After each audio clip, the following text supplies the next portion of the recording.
In one of the hottest, driest cities in the United States, on a barren 6-acre lot next to a county jail, beside a river that had been dead for 100 years, a group of families started digging.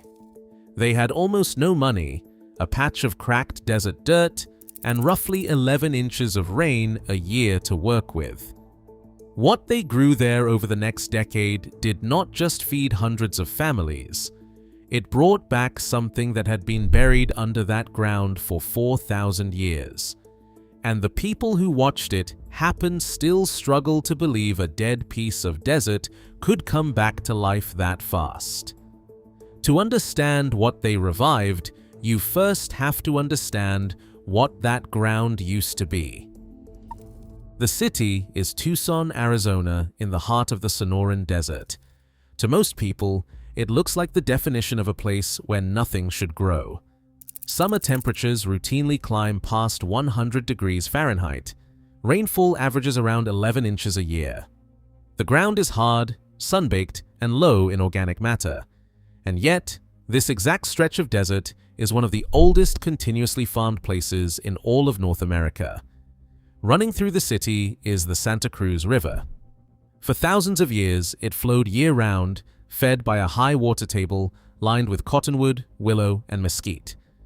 At the base of a peak the locals call a mountain, archaeologists have found evidence that people were growing corn here as far back as 4,000 years ago, some of the earliest irrigated agriculture ever discovered on the continent.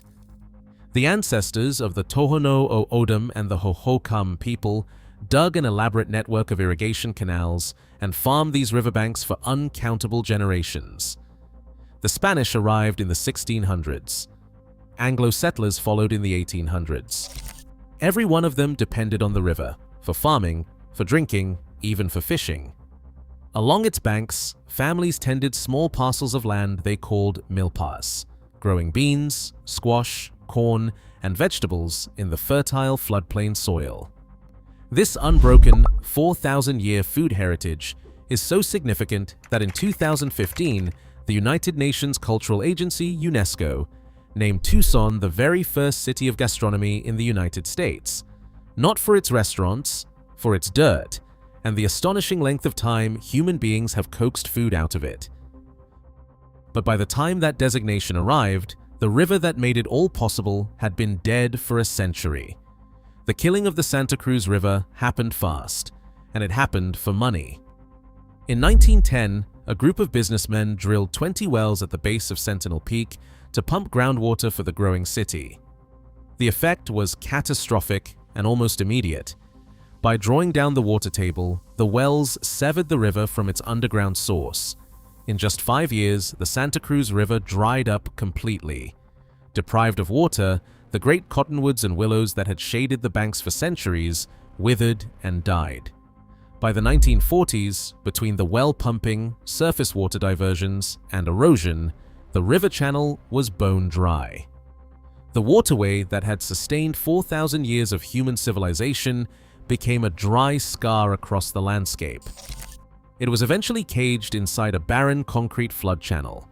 One writer described it as an artery with no blood to pump. And the land along it was abandoned to neglect. The fertile floodplain where indigenous farmers had once grown corn became just another dusty, forgotten lot on the wrong side of town. The particular 6-acre parcel at the center of this story sat on county land along Cottonwood Lane in a low-income neighborhood on Tucson's southwest side, right next to the county jail. Cracked dirt, weeds, trash. Nobody looked at it and saw 4,000 years of agricultural history. They saw a vacant lot in the desert. Except for a few people who knew exactly what that ground used to be. In 2006, a downtown charter school called City High School leased the county-owned parcel to start a garden project. Teachers and students began doing something deceptively simple. They started growing native plants and vegetables, and they began learning the ancient art that had made this place habitable in the first place: desert water harvesting. In 2011, the school joined forces with the Community Food Bank of Southern Arizona and the project expanded into a full community farm. They gave it a name that reached straight back into the land's history. They called it Las Milpitas de Cottonwood, the little fields along Cottonwood Lane, a deliberate echo of the milpas that indigenous and Mexican families had farmed on these same banks for millennia. Critically, the farm was not designed by outsiders and handed to the neighborhood. Before a single seed went into the ground, the team held a series of community visioning sessions, asking the residents themselves what they wanted the space to be. The farm manager who helped launch it had spent years working with Native Seeds, a regional organization that preserves the heritage crop varieties of the desert Southwest, and he understood that a community garden only succeeds when the community leads it from the very start. The mission was direct. Take this dead patch of desert and turn it into free, productive growing space for low-income families who lacked access to fresh, healthy food. But there was an enormous problem standing in the way. You cannot simply plant a tomato in raw Sonoran desert dirt and expect it to live. The soil is poor, the heat is brutal, and the water, the one thing every garden on Earth needs most, is the one thing the desert has the least of. So the team did not fight the desert. They studied how the desert had always been farmed, and they worked with it. The first principle of desert growing turns ordinary gardening completely upside down. In most of the world, gardeners build raised beds to improve drainage. In the desert, you do the opposite. You build sunken beds. The philosophy, championed by Tucson water harvesting pioneers, is summed up in a single phrase: plant the rain before you plant the plants. Instead of letting precious rainwater run off the hard ground and disappear, you shape the land to catch it. You dig basins, swales, and sunken beds that act like bowls, capturing every drop of rain and runoff, and holding it in place so it sinks down to the roots instead of evaporating or washing away. In a city that receives only 11 inches of rain a year, experts point out there is actually more than enough water to sustain its gardens if you simply stop letting it escape. At Las Milpitas, the team built growing beds measuring 4 feet by 20 feet. But the real work was in the soil. They amended the dead native dirt with a 50-50 blend, half compost, half native soil, transforming sterile desert ground into a rich, living, fertile base capable of supporting crops. Each bed was fitted with drip irrigation, 3 lines spaced about a foot apart, delivering water directly to the roots with almost no waste. Drip irrigation can use a fraction of the water that conventional sprinklers lose to the desert air. And they thought in cycles, the way the old farmers did. Of the roughly 85 plots on the site, only half are planted for production at any given time. The other half rest and recover, planted with cover crops that rebuild the soil's nutrients before the next rotation. The land is never exhausted. It is always being replenished. Then they invited the community in, and they kept the barrier to entry almost non-existent. A family garden plot, the compost, the seeds, the tools, the drip irrigation, the workshops teaching desert growing, all of it free. The only cost asked of each gardener is around $6 a month, which goes toward the water bill. What grew out of that dead lot exceeded what anyone had imagined. The cracked, lifeless dirt became rows of thriving crops. Beans and squash and corn, the ancient trio the first farmers grew on this very ground. Broccoli, greens, tomatoes, peppers, herbs. Roughly 40 to 50 families work the plots each season. The farm directly serves a couple of hundred gardeners a year, but when you count the husbands, wives, children, and friends who eat what those plots produce, the farm touches close to 1,000 people. And the math of it is striking. The farm manager points out that just 80 square feet of well-tended garden can feed a good-sized family.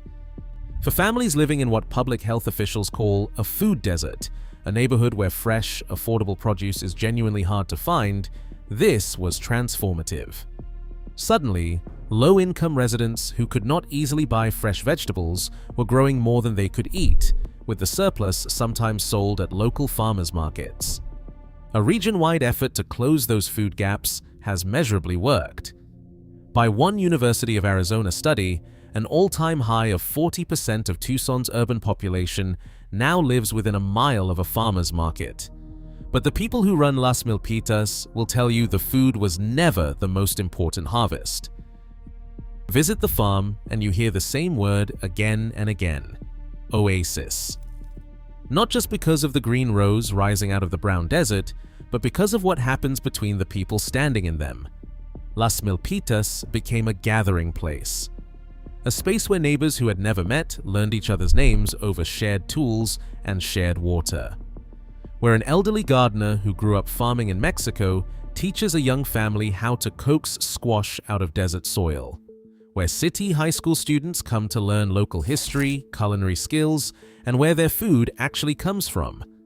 Where people from completely different walks of life, different incomes, languages, and backgrounds kneel in the same dirt with the same goal.